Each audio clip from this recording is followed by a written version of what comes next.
Okay, so I might ruffle some feathers here, but I have to be honest, I have to own my truth. And here it is. I get asked to collab almost daily. In fact, daily at this point, which is an amazing compliment. It means that people really like my voice, really like my songwriting. And I totally get it. Producers want a shared goal, a shared project, and they want to push something together. But here's why I say no and why I have shifted my approach in the last year or so. So most producers are really fair and are happy to split everything 50-50, both master and publishing royalties. But honestly, if I said yes to every collab that comes through my inbox, I would essentially be working full time, writing, recording, comping, editing, tuning, bouncing down vocals on a track that might hopefully one day generate income. So essentially doing a lot of unpaid work. And this is where it gets controversial because I can hear the comments be like, well, why should you get paid up front and the producer doesn't? Why does the producer have to wait for future royalties but you get to be paid? And I hear it. I understand that take. I think the difference is that I see myself as providing a service. And when I do, said producer gets to own 100% of the master, meaning they get to keep all the income that generates from that recording. They get to pitch it to the labels they want to. They get to have full creative control. And that's a service that I provide. Sounds so fucking weird calling it a service. Producers get to keep 100% of the income of that recording, but that does come at a price. I'm giving you a fully finished vocal product, not entering a long-term creative partnership. Does that make sense? And honestly, at this stage in my career, I would rather be paid up front than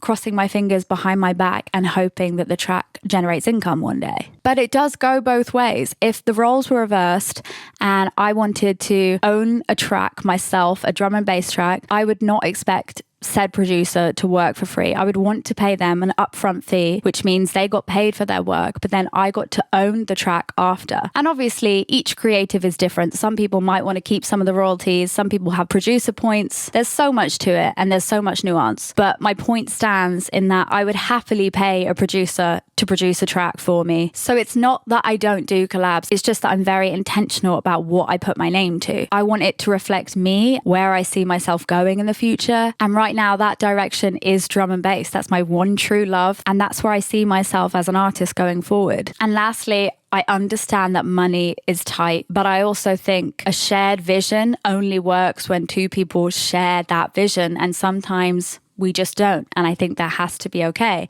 And I think it is okay that I am very intentional and picky about what I put my name to. Does that make sense? I would love to open up a conversation because I am intrigued about what people think. Anyway, peace and love, friends. Peace and love.